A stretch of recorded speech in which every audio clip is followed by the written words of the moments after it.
ये आपकी अवकलज के अनुप्रयोग की लास्ट वीडियो है और इसमें जो कुछ महत्वपूर्ण सवाल रह गए थे उन्हें हल करेंगे हम। सारे महत्वपूर्ण सवाल आपको इसमें से मैंने अलग कर दिए हैं और 6 अंक आपको निश्चित रूप से इन वीडियो में से मिलेंगे। तो आपका पहला आ रहा है, पानी की टंकी का आकार ऊर्ध्वाधर अक्ष वाले उल्टे लंबवृत्तीय शंकु है जिसका शीर्ष नीचे है। इस टाइप का है ये उल्टा लंबवृत्तीय शंकु। ये इसकी हो गई ऊंचाई और ये अर्धशीर्ष कोण उसने दिया है tan इनवर्स 0.5। ये मान लिया हमने एल्फा। क्या मान लिया? एल्फा। अब इसमें 5 मीटर क्यूब प्रति मिनट की दर से पानी भरा जाता है। भरने का मतलब आयतन, और आयतन में परिवर्तन की दर क्या दे दी? dV/dt। और ये शंकु कैसा है? देखो ऊर्ध्वाधर अक्ष है इसकी और एक लंबवृत्तीय शंकु है जिसका शीर्ष ये रहा नीचे। ये मान लिया हमने OAB, एक उल्टा लंबवृत्तीय शंकु था। एक उल्टा लंबवृत्तीय शंकु, लंबवृत्तीय शंकु जिसके आधार की त्रिज्या, ये इसका आधार है, ये इसकी त्रिज्या हो गई, ये इसकी ऊंचाई हो गई h। आधार की त्रिज्या r, ऊंचाई h, आयतन v, अर्धशीर्ष कोण एल्फा, अर्धशीर्ष कोण एल्फा है। ये सारी चीज हमने इसमें से मान ली। तब चित्रानुसार त्रिभुज का नाम हो गया, देखो OO'B, ये हो गया ऊंचाई है तो 90। OO'B त्रिभुज में ये देखो एल्फा है तो ये सूत्र लग गया tan थीटा बराबर लंब बटे आधार। लंब क्या है? h, आधार क्या है? लंब। एल्फा के सामने वाला, अल्फा के सामने वाला है r बटे h।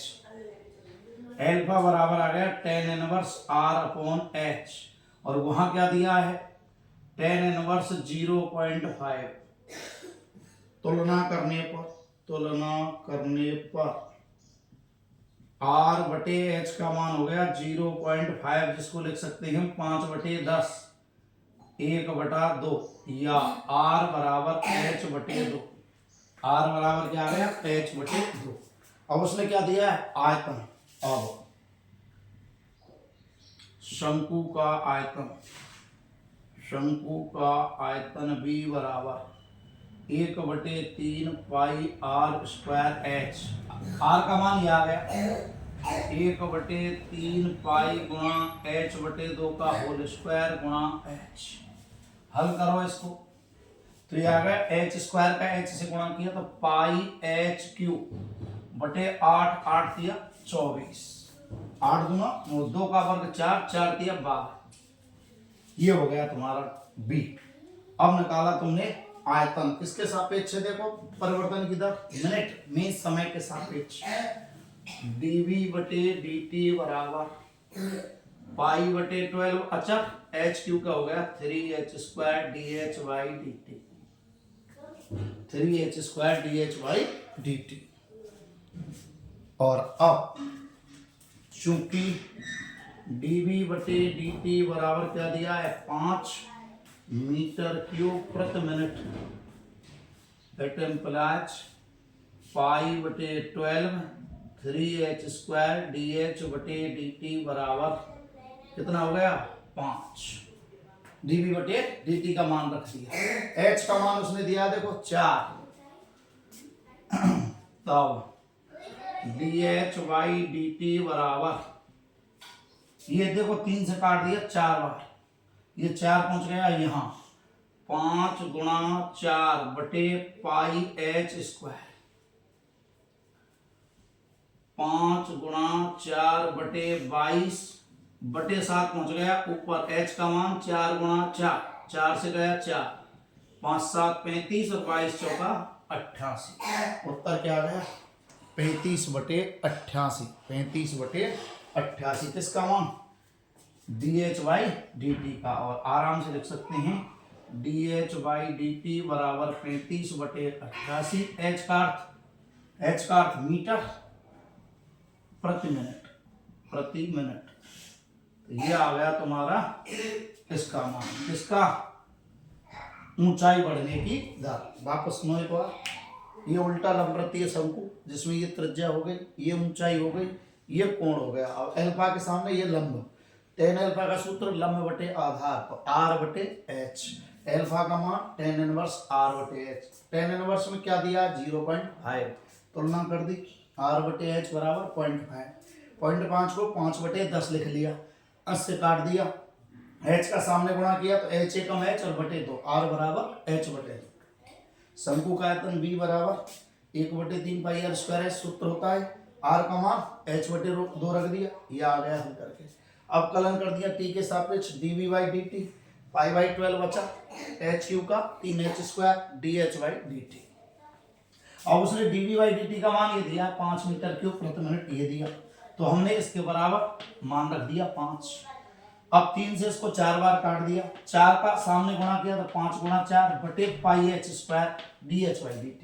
h का मान उसने 4 दिया है, रख दिया 35/88। तो ये आ गया तुम्हारा पानी की स्तर की बढ़ने की दर। अब आते हैं नेक्स्ट क्वेश्चन।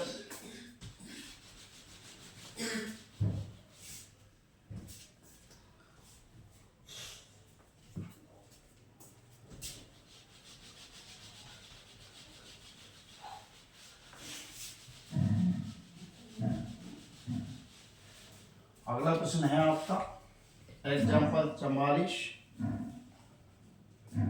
2 मीटर ऊंचाई का एक आदमी 6 मीटर ऊंचे बिजली के खंभे से दूर 5 किलोमीटर प्रति घंटा की चाल से चलता है,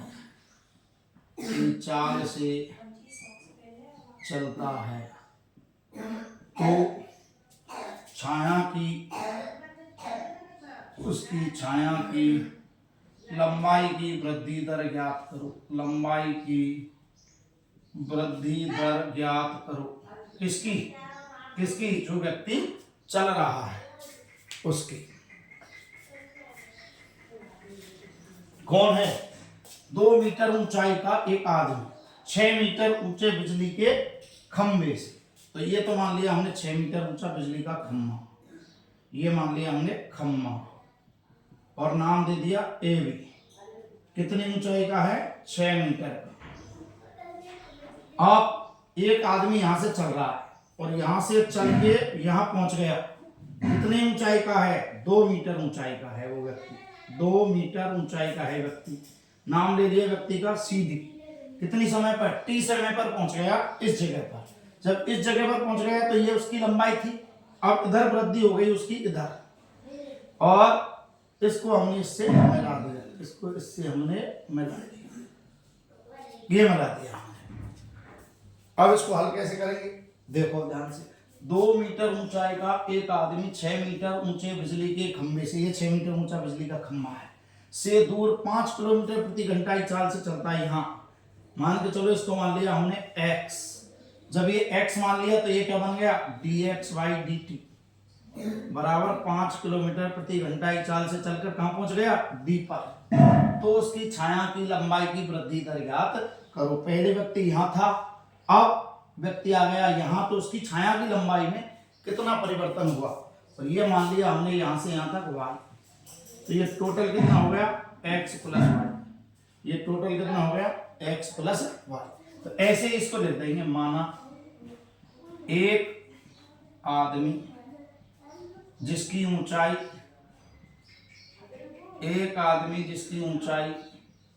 CD बराबर 2 मीटर है, एक 6 मीटर ऊंचे बिजली के खंभे से कितने बिजली के खंभे से बिंदु बी से x मीटर चलकर डी पर पहुंचता है, डी पर पहुंचता है। एक आदमी है जिसकी ऊंचाई सीडी थी और 6 मीटर ऊंचे के बिजली के खंभे से बिंदु बी से x मीटर दूर चलकर कहां पहुंच गया, डी पर। माना बी और डी बराबर मान लिया तो हमने x मीटर और डी और ई बराबर मान लिया y मीटर, y मीटर। तब dx by dt बराबर 5 किलोमीटर प्रति घंटा, dx by dt ये हो गया। और ये आपका हो गया क्लियर। अब चित्रों को देखो, चित्रानुसार दो त्रिभुज हो गए तुम्हारे पास ए बी ई, दूसरा हो गया सी डी ई। एक ही समांतर रेखाओं के बीच में है तो समरूप त्रिभुज ए बी ई समरूप है किसके, सी डी ई के। और जब समरूप है तो संगत भुजाएं, संगत भुजाएं समानुपाती, संगत भुजाएं समानुपाती। लो यहां की भुजा ए बी, इधर की भुजा हो गई देखो सी डी, इधर की भुजा हो गई ए ई, इधर की भुजा हो गई सी ई डी ई। ए ई ए नहीं सॉरी बी ई, और ये हो गया डी ई, बी ई। देखो इसकी तो हो गई बी ई और इसकी हो गई डी ई। अब आराम से मान जमा, ए बी का मान 6, सी डी का मान 2, बी ई का मान कितना है x प्लस वाई, डी का मान कितना है y। ये 2 से कट गया 3 बार, आमने सामने गुणा, 3y बराबर x प्लस वाई, पक्षांतरण 2y बराबर x, 2y बराबर x। अवकलन कर दिया, 2 dy बटे dt बराबर dx बटे dt। अब dx बाई dt बराबर 1 बटे 2 dx बाई dt, 2 का भाग दे दिया, और dx बाई dt का मान 5, तो ये हो गया 5 बटे 2, 2.5 किलोमीटर प्रति घंटे की दर से उसमें वृद्धि होगी। किसमें, छाया की लंबाई में। तो छाया की लंबाई में कितनी वृद्धि हुई, 2.5 किलोमीटर प्रति घंटे। और ये वेरी इंपॉर्टेंट क्वेश्चन, यह आपको परीक्षा में मिल सकता है। अब आते हैं हम अगला क्वेश्चन। अगला प्रश्न है आपका, ऐसे अंतराल ज्ञात करो जिसमें ये फलन जो दिया हुआ है ये वर्धमान है या ह्रासमान है। सबसे पहले F x 3/10 x4, 4/5 x3, 3x square 36/5x और प्लस 11। ये अवकलन कर दिया इसका, 3/10 4x, 4/5 3x स्क्वायर, 3 गुणा 2x और 36/5 और 11 का 0।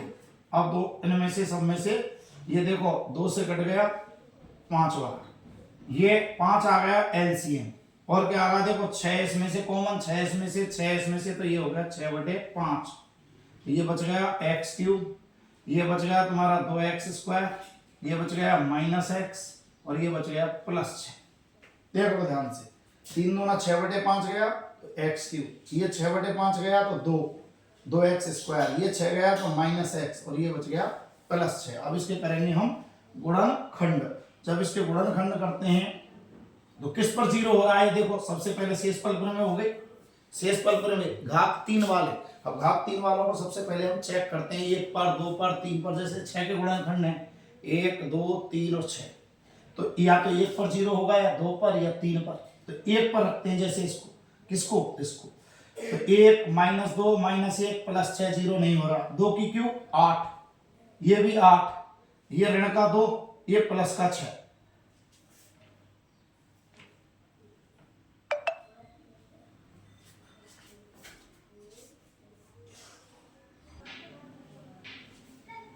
हाँ, ये इसमें से 2 में से जब 6/5 कॉमन ले लिया तो ये x3, ये 6/5 लिया तो 6 दूना 12, और ये 6 गया बाहर लेकिन 5 का गुणा हो गया तो ये क्या हो गया 5x, क्या हो गया 5x और प्लस के 6।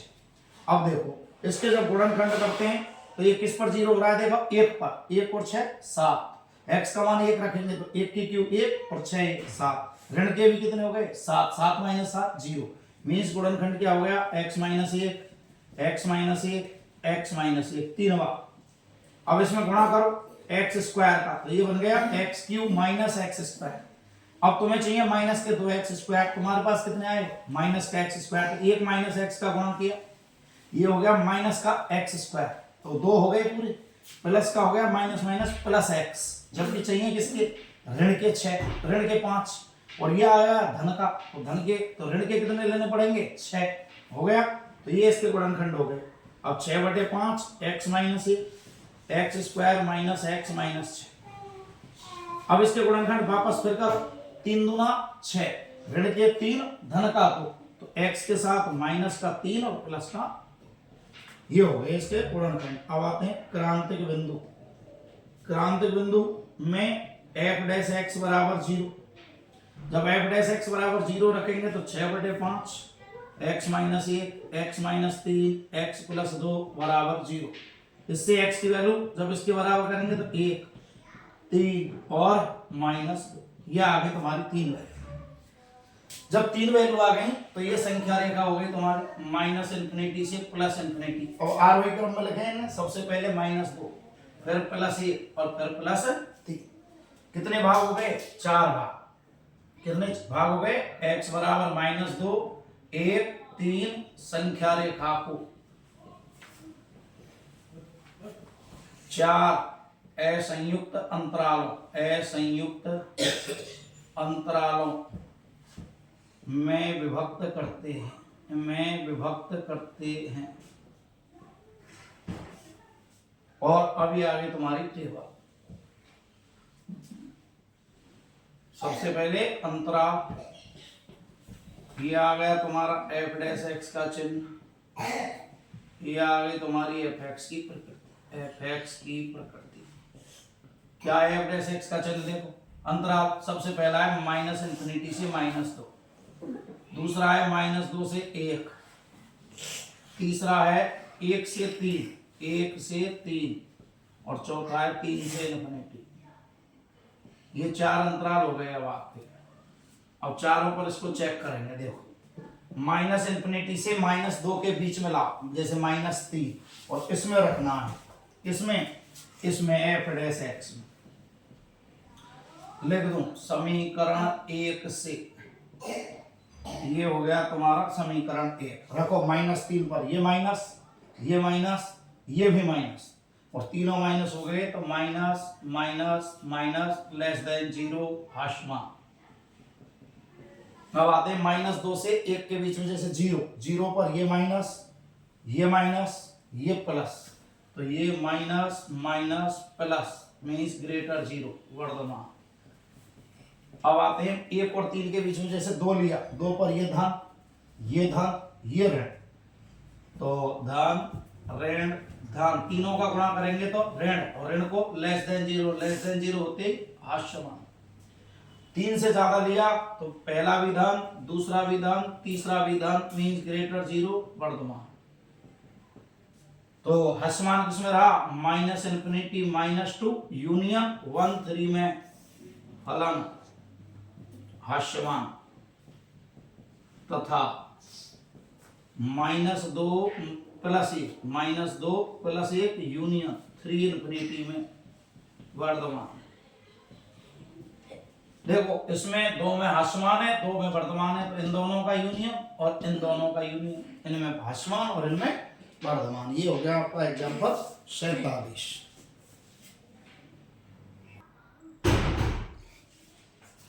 अगला है आपका एग्जांपल 48, और आपको 0π/4 में इस फलन tan inverse cos x plus sin x को निरंतर वर्धमान सिद्ध करना है।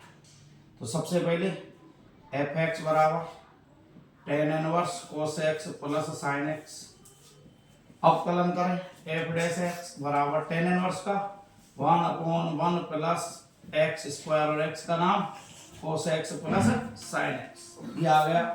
अब इसका करें अवकलन, किसका cos x का sin x, किसके माइनस के sin x का cos x, ये हो गया अवकलन। क्या आ गया पूरा अवकलन? cos x minus sine x बटे 1 plus cos x plus sign x का होल स्क्वायर। ये आ गया तुम्हारा f डैश x। अब अंतराल आपको नहीं निकालना है क्योंकि अंतराल उसने दिया है। जब x बिलोंग्स टू 0π/4, 0 से 45, मतलब 0 से 45 होता है तो cos x बड़ा होता है किससे? sin x से। 0 से 45 के मानों में cos x का मान बड़ा होता है किससे? sin x से। It implies cos x minus sin x की वैल्यू जो है वो धनात्मक हो गई। नीचे एवं 1 plus cos x plus sin x का होल स्क्वायर, इसकी वैल्यू भी क्या हो गई? धनात्मक। क्यों? ये वर्ग है तो धन की संख्या, इसमें एक जोड़ दिया, अब भी धन की संख्या, तो ये भी धन मीन्स 1 व 2 से f डैश x की जो वैल्यू है वो क्या हो गई? धनात्मक। और धनात्मक हो गई तो फलन क्या हो गया? निरंतर वर्धमान। फलन क्या हो गया? निरंतर वर्धमान। वापस फिर सुन लो एक बार। ये tan इनवर्स का अवकलन 1/1 प्लस एक्स स्क्वायर, cos का हो गया माइनस साइन और साइन का हो गया cos, ये आ गया f प्लस x। उसने अंतराल दिया है तुम्हें 0 से 45 डिग्री में cos बड़ा होता है, साइन छोटा होता है, तो cos ग्रेटर साइन, पक्षांतरण किया साइन का तो cos माइनस साइन क्या हो गया? धन का। ये ऊपर वाला धन का हो गया। नीचे ये वर्ग है, वर्ग में एक और जोड़ दिया तो 100% क्या हो गया? धन। 0 भी नहीं आएगा, यहीं पर 0, ये भी धन, भाग लगाएंगे धन में धन का, तो ये धन। और धन आते ही क्या कहते हैं उसको? निरंतर वर्धमान। अब आते हैं अगले क्वेश्चन पर।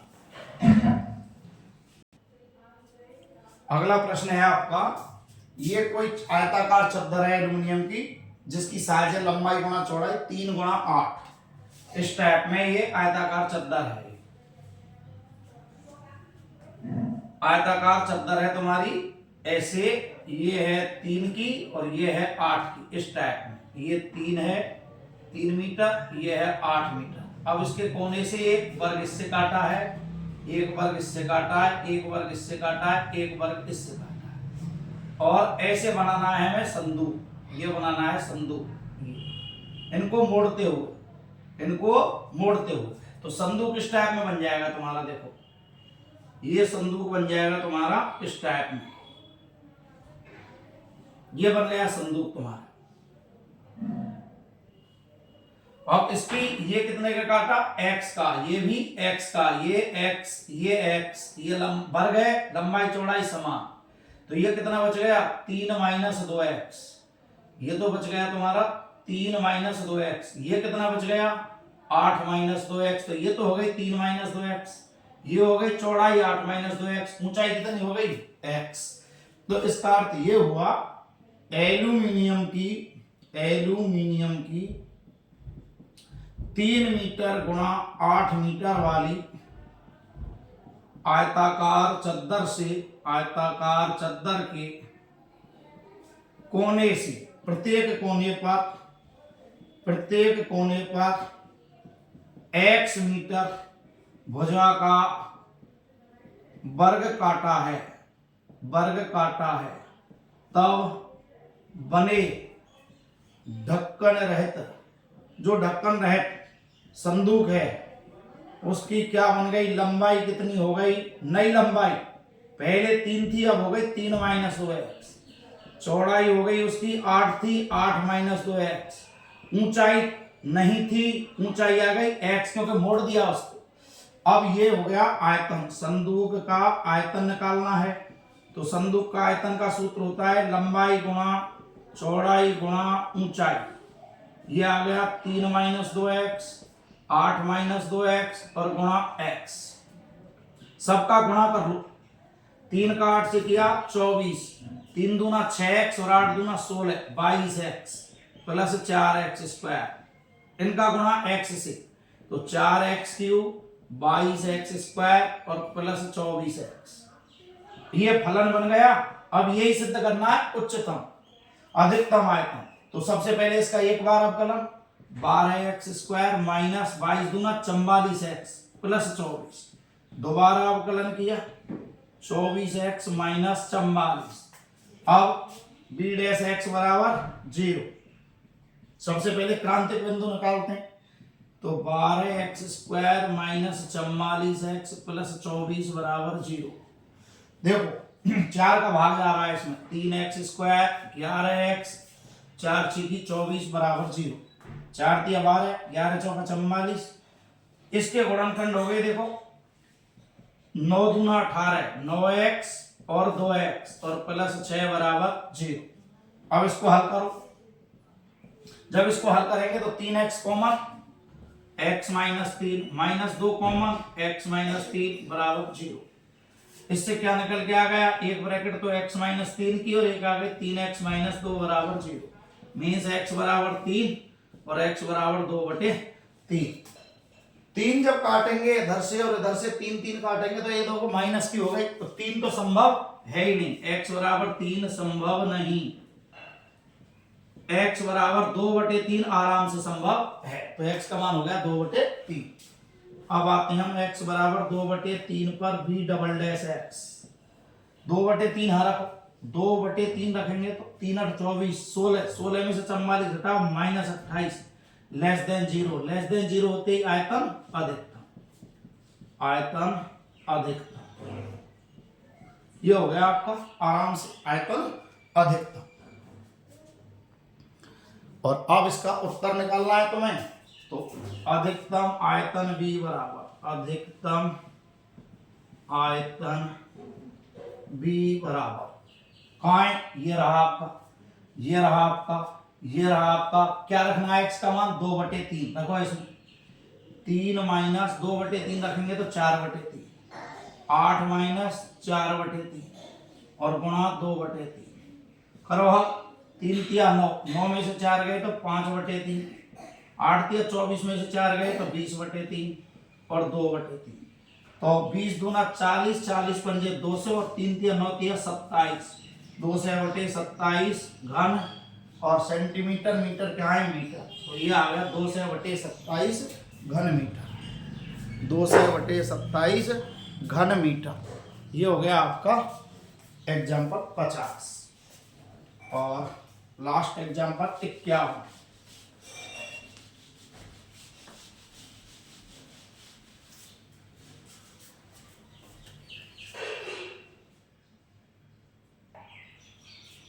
अगला प्रश्न है आपका एग्जाम्पल 51। क्या है, देखो ध्यान से। कोई कंपनी है, कोई निर्माता है, 5-x/100 की दर से तो बेचता है और x इकाइयों का उत्पाद मूल्य इतना है, तो इकाइयों की वह संख्या ज्ञात करो जिससे अधिकतम लाभ अर्जित हो सके। तो देखो ध्यान से, प्रति इकाई, एक इकाई को इतने रुपए में बेच रहा है और कितनी इकाई बेचनी है उसे, x, जबकि x इकाइयों का उत्पाद मूल्य क्या है, तो देखो यहीं से शुरू करते हैं। x इकाइयों का उत्पाद मूल्य, उत्पाद मूल्य मींस कॉस्ट, कीमत कितनी है उसकी, c ऑफ x, x पूरी x की टोटल कितनी लागत है उसकी, x/5 प्लस 500 रुपए। अब x इकाइयों का विक्रय मूल्य, x इकाइयों का विक्रय मूल्य, एक इकाई का कितना है, देखो SX, C का अर्थ कॉस्ट, S का अर्थ सेल मींस उत्पाद और बिक्री, बिक्री कितने की है, एक बिक रही है तुम्हारी 5-x/100 की, बेचनी कितनी तुम्हारी x, तो ये हो गया 5x - x²/100। अब लाभ, x इकाइयों से लाभ, लाभ को कहते हैं प्रॉफिट। अब प्रॉफिट कब निकलता है, जब बेचने वाला मूल्य ज्यादा और खरीदने वाला मूल्य कम, मींस SX में से किसको घटा दिया, CX, तो 5x - x²/100 में से इसको घटा x/5 और 5, ये बन गया तुम्हारा लाभ। अब इससे निकाला P डैश x, निकालो 5x का 5, x²/100 का 2x/100, x/5 का 1/5, डबल डैश निकालो, ये हो गया देखो 25, 25 में से 1 गया तो 24/5 माइनस 2 से इसको काट दो x/50, दोबारा अवकलन निकालो तो इसका तो 0, इसका आ गया -1/50। अब p डैश x बराबर 0, तो 24/5 माइनस x/50 बराबर 0, या x/50 बराबर आ गया 24/5। 5 से इसको काट दिया 10 बार, आमने सामने गुणा, x बराबर आ गया 240। x बराबर 240 पर p डबल डैश x पहले से ही अचर है, देखो लेस देन 0, और लेस देन 0 जब आता है तो उच्चतम कौन, p, और p का नाम लाभ, अतः लाभ px अधिकतम है, लाभ px अधिकतम है। कब, जब x बराबर कितना 240, तो उसने कितनी इकाई बेचनी होंगी 240। और ये तुम्हारा 51वां एग्जाम्पल। अब आगे प्रश्नावली शुरू करेंगे। अभी अगला क्वेश्चन है आपका जो 100% आपको आ सकता है। सिद्ध करो फलन f(x) बराबर log x बटे x, x बराबर e पर उच्चतम है। यहाँ f(x) बराबर log x बटे x, तब f डैश x बराबर लगाओ अंश बटे हर वाला नियम। सबसे पहले हर लिया, अंश का अवकलन मीन्स log x का अवकलन, माइनस log x लिया, x का अवकलन 1/x², ये आ गया 1 माइनस log x बटे x², ये x से x गया। दोबारा अवकलन f डबल डैश x² लिया, 1 माइनस log x का 0 minus 1/x, minus 1 minus log x लिया, x² का अवकलन 2x बटे x की घात 4। इस 0 को भी हटा दें, गुणा करें x² का माइनस x से माइनस x, इसका इससे minus 2x plus 2x log x बटे x की घात 4। ये आ गया तुम्हारा 2x log x minus 3x बटे x की घात 4।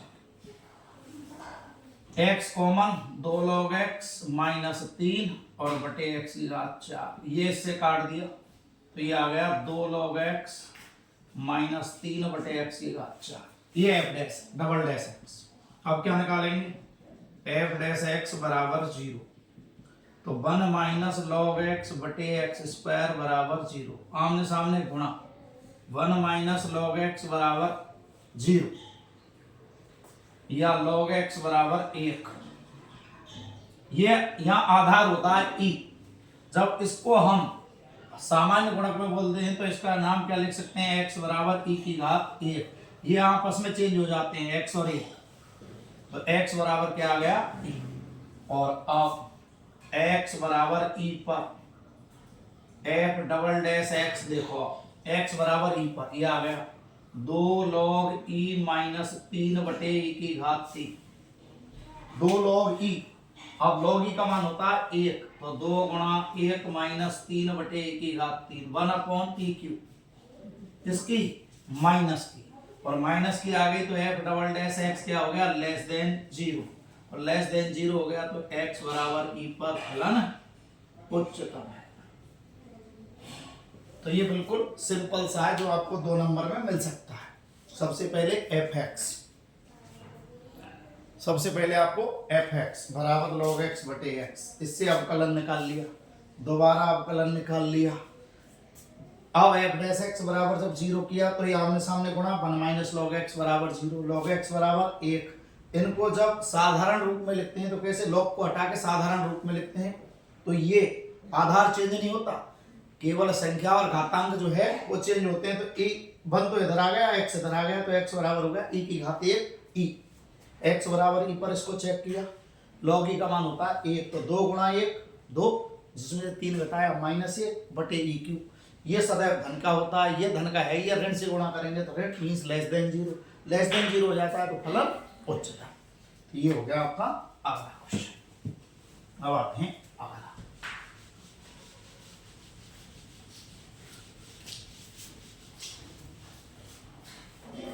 अगला क्वेश्चन है आपका f(x) बराबर x cube plus 1 upon x cube, अंतराल ज्ञात करो जिसमें फलन वर्धमान है बी हास्यमान है। तो ये बिल्कुल सिंपल सा है। जब इसको देखते हैं हम तो देखो हल एफ एक्स बराबर x cube plus 1 upon x, F dash x निकालो इसका 3x स्क्वायर माइनस, इसका अवकलन करेंगे तो -3/x की घात 4, -3/x की घात 4, और ये बीच में प्लस चल रहा है। अब दोबारा अवकलन निकालेंगे तो एफ डबल डैश एक्स बराबर, ये तो हो गया 6x, ये हो गया -3 गुणा -4, 4 का तो बन गया -4, नीचे एक घात बढ़ जाती है तो ये हो गया 6x प्लस 12/x 5। पर हमें तो वर्धमान निकालना है, उच्चतम निम्नतम नहीं है। क्या निकालना है? केवल वर्धमान। तो इसके लिए वर्धमान हास्यमान के लिए तो केवल ये निकालते हैं। देखो अब एफ डैश एक्स बराबर 0, एफ डैश एक्स बराबर 0, तो 3x स्क्वायर माइनस 3/x 4 बराबर 0, आमने सामने गुणा 3x6 माइनस 3 बराबर 0, या x6 माइनस 1 बराबर 0। इसके गुणनखंड हो गए तुम्हारे x cube minus 1, x cube plus 1 बराबर 0, एक्स क्यूब बराबर 1 एवं एक्स क्यूब बराबर -1। एक्स की वैल्यू आ गई 1 और एक्स की वैल्यू आ गई -1। अब संख्या रेखा पर आ जाओ, -∞ से +∞, -1 +1, एक्स बराबर -1 और +1। संख्या रेखा को कितने 3 असंयुक्त अंतरालों, 3 असंयुक्त अंतरालों में विभक्त करते हैं, अंतरालों में विभक्त करते हैं। तब ये टेबल आ गई आपकी।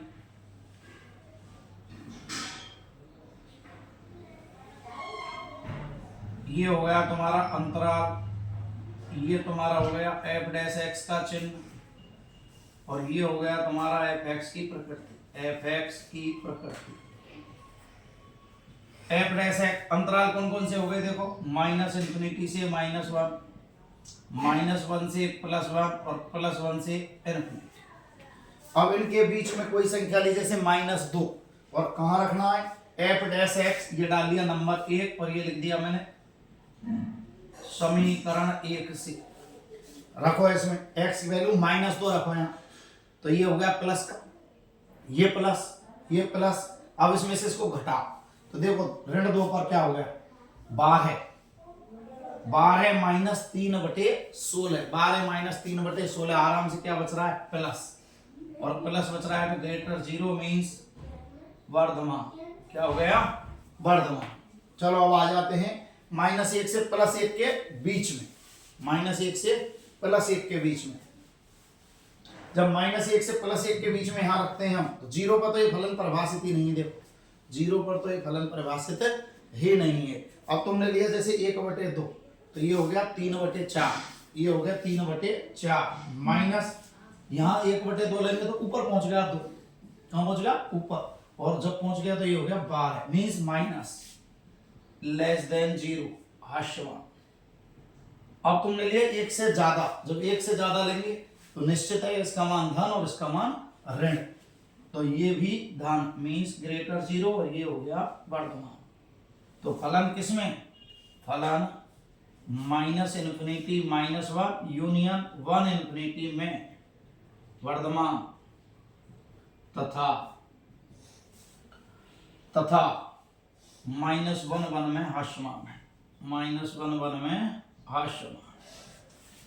तो ये बिल्कुल सरल होता है वर्धमान हास्यमान का। पहले एफ एक्स, फिर उससे एफ डैश एक्स निकालो, एफ डैश एक्स बराबर 0 से एक्स के मान प्राप्त करो, संख्या रेखा पर रखो आरोही क्रम में, कितने अंतराल हैं उन पर एफ डैश एक्स का चिन्ह ज्ञात करना है।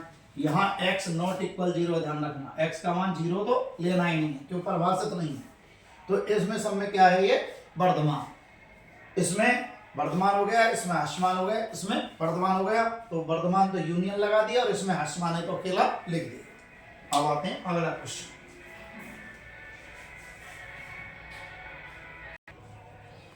अगला प्रश्न है आपका, आयताकार आधार व आयताकार दीवार की 2 मीटर गहरी और 8 मीटर क्यूब आयतन की एक बिना ढक्कन की टंकी है।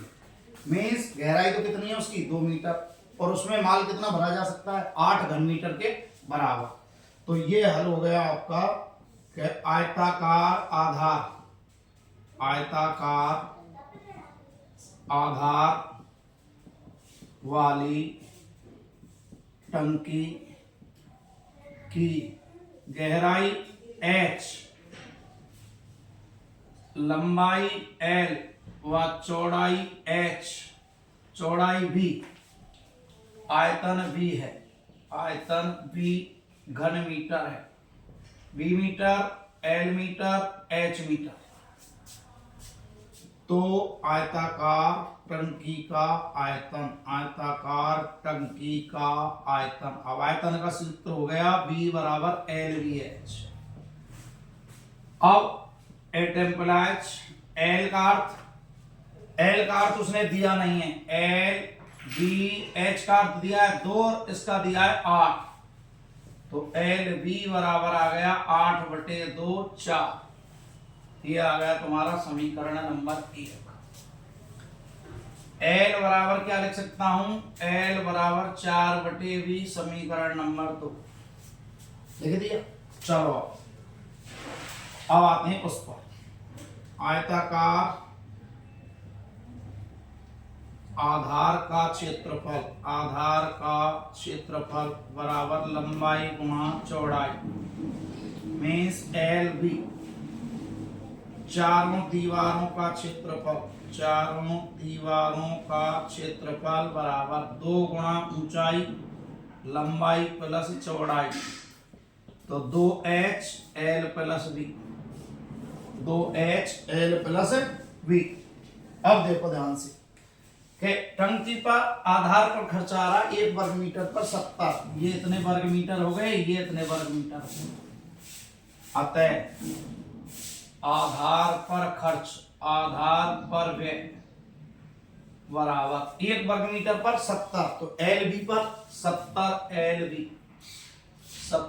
LV और चारों दीवारों पर खर्च, चारों दीवारों पर व्यय कितना हो गया 1 पर 45, तो 90 HL प्लस V। अब ये आ गया माना कुल खर्चा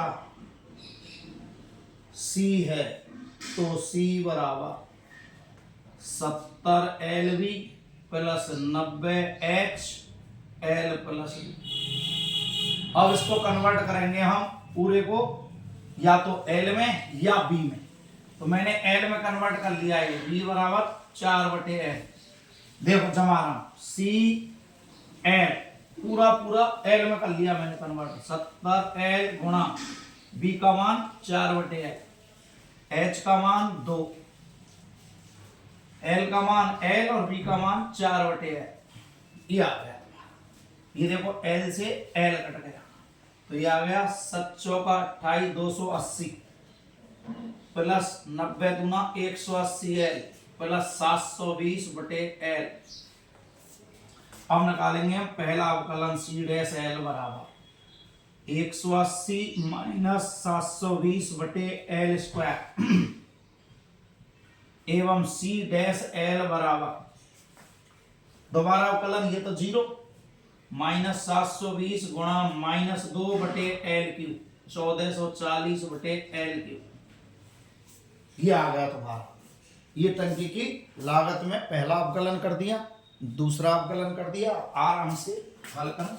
अब C' L बराबर 0 मीन्स 180 माइनस 720/L स्क्वायर बराबर 0, 180 L स्क्वायर बराबर 720, 180 से 1 कट गया 4 बार, L स्क्वायर बराबर 4 और L बराबर 2, L बराबर आ गई 2 मीटर, L बराबर 2 मीटर। अब L बराबर 2 मीटर पर क्या करेंगे हम, L बराबर 2 मीटर पर किसको, C डबल डैश L, देखो C double dash L, C double dash L हो गया 14 से 40 बटे 8 ग्रेटर 0, ग्रेटर 0 आ गई तो लागत न्यूनतम, लागत कैसी हो गई, न्यूनतम। वापस सुनो एक बार, ये आयताकार टंकी है कोई, आधार वाली टंकी की गहराई h, लंबाई L, चौड़ाई B, आयतन B, ये मान लिया हमने, ये मान लिया हमने।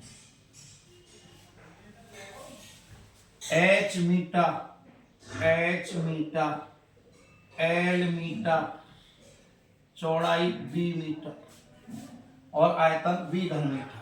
टंकी का आयतन का सूत्र लंबाई गुणा चौड़ाई गुणा ऊंचाई। h का मान 2 बराबर 8, क्योंकि आयतन का मान 8 है, तो L भी बराबर आ गया 4 या B बराबर 4 बटे 8। आधार का क्षेत्रफल का सूत्र लंबाई गुणा चौड़ाई पर L भी, चारों दीवारों का 2 गुणा ऊंचाई, लंबाई प्लस चौड़ाई, 2h L प्लस B। 1 वर्ग मीटर पर आधार पर 70 रुपए, तो LB पर 70 LB। ऐसे ही इस पर 90, 45 का गुणा किया तो 90 और साथ में। अब पूरी लागत मान ली हमने, C दोनों को जोड़ दिया। अब मैंने पूरी ये दो चर राशि एक में कन्वर्ट कर दी पूरी L में, तो B का मान रख दिया, H का रख दिया और P का रख दिया, ये आ गया। ये बन गई C L। एक बार अवकलन, 2 बार अवकलन। पहली बार 0 रखा, L का मान 2, L बराबर 2 पर इसको सेकंड अवकलन को चेक किया, धन का धन पर आता है तो उसको क्या कहते हैं, न्यूनतम। कौन सी चीज, जो तुम्हारी फलन चल रहा है, क्या लागत, लागत क्या हो गई, न्यूनतम। और न्यूनतम लागत का आंसर क्या हो गया, न्यूनतम लागत, न्यूनतम लागत, न्यूनतम लागत। आओ आंसर पे न्यूनतम लागत ये लिख रही है आपकी, कहां लिख रही है, ये लिख रही है पूरी 280 प्लस 180 में L में गुणा किया तो 360, 720 में 2 का भाग दिया 360, जोड़ेंगे सबको, ये हो गया 1000। इतनी लागत आ गई कुल 1000 रुपए। जो टंकी की लागत है वो हो गई तुम्हारी 1000 रुपए। अगला प्रश्न है आपका कि ये फलन दिया है और ऐसे बिंदु ज्ञात कर रहे हैं जहां स्थानीय उच्चतम, निम्नतम या नति परिवर्तन बिंदु हैं। तो हल f(x) बराबर क्या है तुम्हारा, देखो x माइनस 2 की घात 4, x प्लस 1 की घात 3। अवकलन किया f डैश x, ये लिया, इसका अवकलन हो गया 3x स्क्वायर। अब ये लिया आपने x प्लस 1 की घात 3, इसका अवकलन हो गया 4x की घात 3। दोनों में से कॉमन क्या आ गया, देखो x माइनस 2 की घात 4 है, इसमें 3 है, इसमें 2 है, इसमें 3 है, तो 2 घात आ गई कॉमन। तो यहां से तो क्या बच गया तुम्हारा 3x माइनस 2, यहां से बच गया 1 तो 4 और 1 की घात x प्लस 1। हल करो, x माइनस 2 की घात 3, x प्लस 1 की घात 2, जोड़ो 3x minus 6 plus 4x plus 4, तो ये x माइनस 2 की घात 3, x प्लस 1 की घात 2 और 7x माइनस 2। क्रांतिक बिंदु हो गए तुम्हारे, क्रांतिक बिंदु f डैश x बराबर 0। तो x का मतलब x का मान 2 माइनस 1 और 2 बटे 7। जब इसको 0 के बराबर रखेंगे तो ये तो 2, ये माइनस 1 और ये 2 बटे 7। अब आते हैं इधर प्रथम अवकलज परीक्षण से, प्रथम अवकलज परीक्षण से, प्रथम अवकलज परीक्षण से x बराबर 2 पर, सबसे पहले x बराबर 2 पर लिख रहे हैं। जब x लेस देन 2 और x ग्रेटर लेस देन 2 बाईं सीमा, ये तुम्हारी दाईं सीमा, तब प्रथम अवकलज में कौन सा देखते हैं, पहला अवकलज का चिन्ह मींस f डैश x कहां है, ये रहा। जब x का मान 2 से कम है, तो देखो 2 से कम है,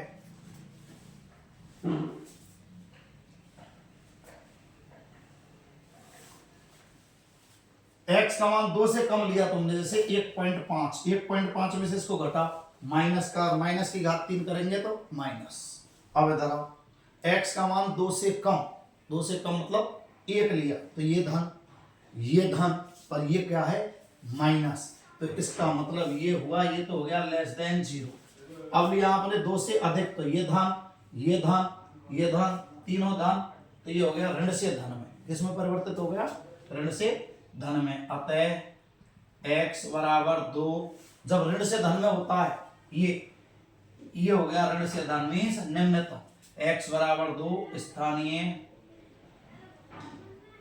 निम्नतम का बिंदु है। ये तो हो गया तुम्हारा x बराबर 2 पर। अब आते हैं x बराबर -1, x बराबर किस पर, -1 पर। x लेस देन -1, जब x की वैल्यू -1 से कम है, -1 से कम का मतलब जैसे -2, यहां रखो, ये माइनस, ये तो प्लस, ये भी क्या हो गया माइनस, माइनस माइनस क्या हो गया प्लस, मीन्स ग्रेटर 0।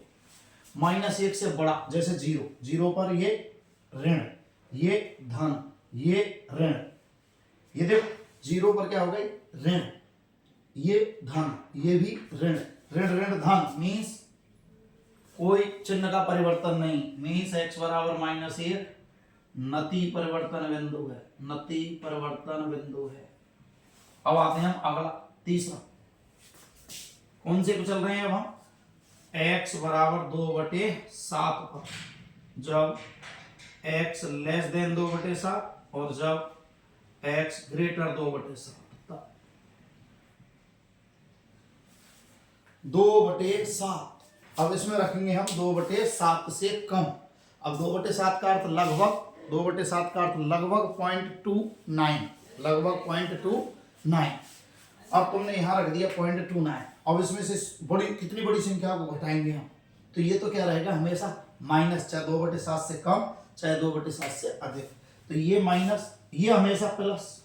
अब यहां आते हैं असली बात तो ये है, 7x का मान किससे कम है, 2 से कम। देखो सामने आमने सामने गुणा करेंगे तो 7x का मान 2 से कम है, जब 2 से कम है तो ये 2 से छोटी संख्या से इसको घटाएंगे तो ये क्या होगा माइनस, ये माइनस और माइनस माइनस क्या हो गया प्लस, मीन्स f' ग्रेटर 0। अब इधर आप 7x का मान बड़ा हो गया 2 से, जब ये बड़े में से छोटे घटाएंगे तो प्लस, ये माइनस, और जब तीनों का गुणा करेंगे तो माइनस, मीन्स लेस देन 0, बदल गया चिन्ह। और बदलते ही क्या लिखेंगे, x बराबर 2/7 धन से ऋण में स्थानीय उच्चतम का बिंदु है, स्थानीय उच्चतम का बिंदु है। तो ये आपके तीनों बिंदु हो गए, 2 स्थानीय निम्नतम का, -1 नति परिवर्तन और 2/7 स्थानीय उच्चतम। और अब आते हैं हम अगला क्वेश्चन,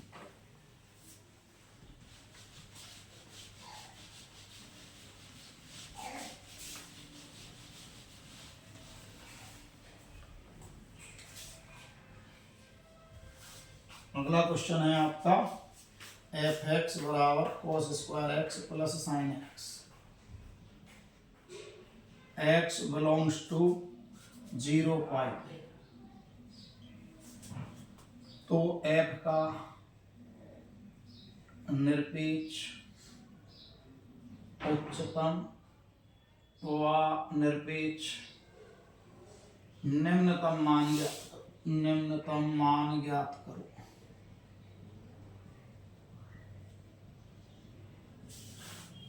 इंपॉर्टेंट क्वेश्चन है आपका, निरपेक्ष उच्चतम निरपेक्ष निम्नतम मीन्स एक बार अवकलन निकालना है, क्रांतिक बिंदु और एंड पॉइंट पर फलन का मान देखना है। तो सबसे पहले f(x) cos² plus sin x, f'(x) cos² का क्या हो गया 2 cos x, 2x तो 2 cos x, cos का क्या हो गया माइनस sin x, ये माइनस आगे लिख दिया, प्लस sin x का हो गया cos x, कॉमन लेंगे तो 2 cos x minus sin x minus 2 sin x plus ये cos x कॉमन आ गया। अब क्रांतिक बिंदु, क्रांतिक बिंदु,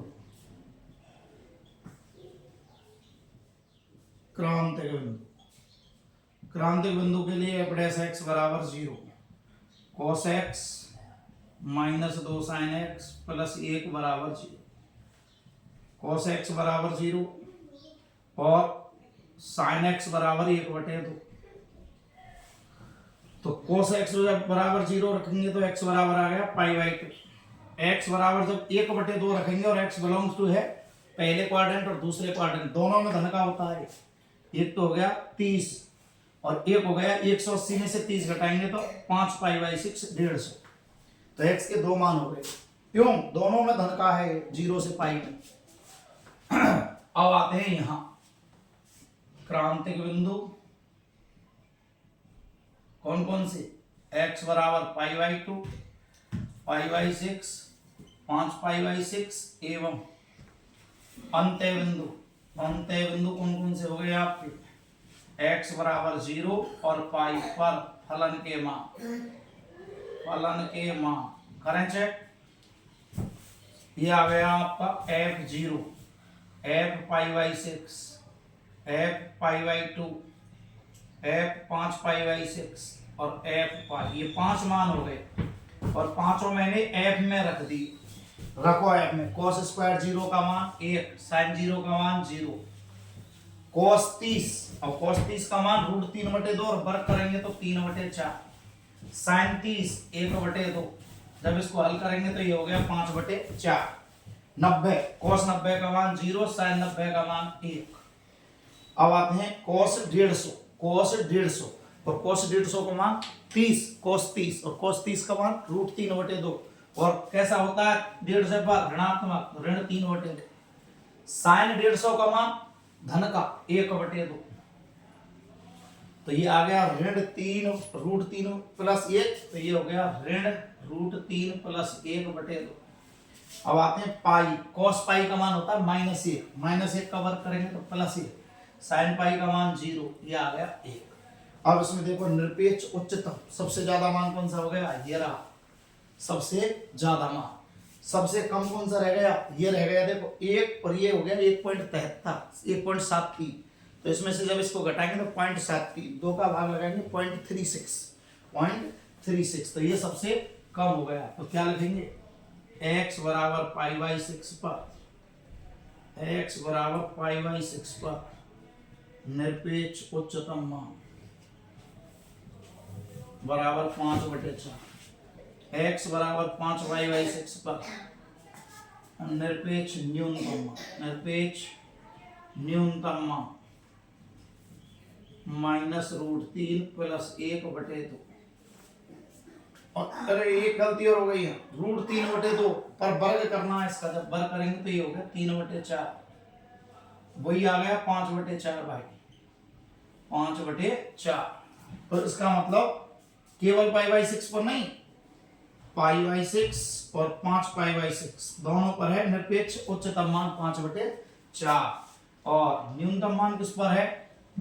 न्यूनतम मान तीनों पर, 0 पर, π/6 पर, π/6 नहीं π/2, 0, π/2 और पाई पर निरपेक्ष न्यूनतम मान हो गया इसका 1।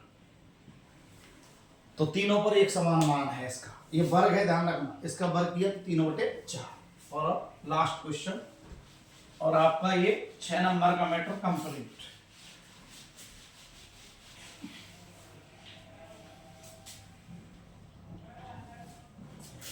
एक 10 मीटर त्रिज्या के बेलनाकार टंकी में 3 से 14 मीटर क्यूब प्रति घंटा की दर से गेहूं भरा जाता है। तो गेहूं की गहराई की वृद्धि दर है ए ऑप्शन है 1 मीटर प्रति घंटा,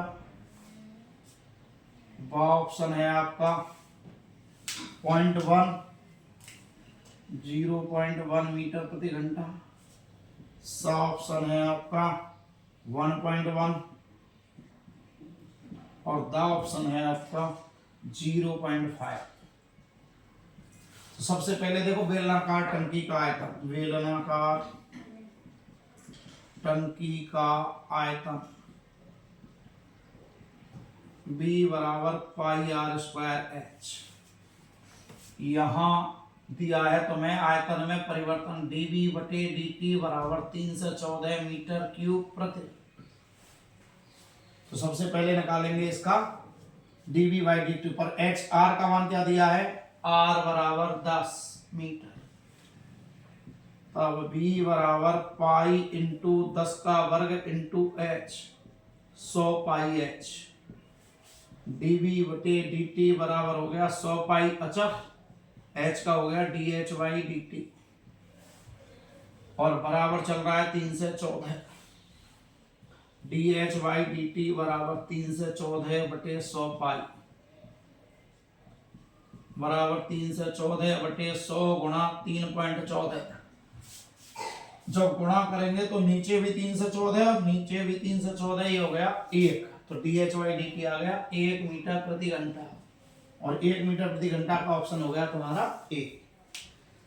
तो आप इन सारे प्रश्नों को अच्छी तरह से देखें। सबसे कठिन प्रश्नावली है, आपको 6 नंबर पक्के करने हैं, तो आप इस वीडियो को ध्यान से देखें और अपने 6 नंबर पक्के करें। किसी भी यूट्यूब पर आपको ऐसा डिटेल नहीं मिलेगी, इसलिए इसको ध्यान से करें। धन्यवाद।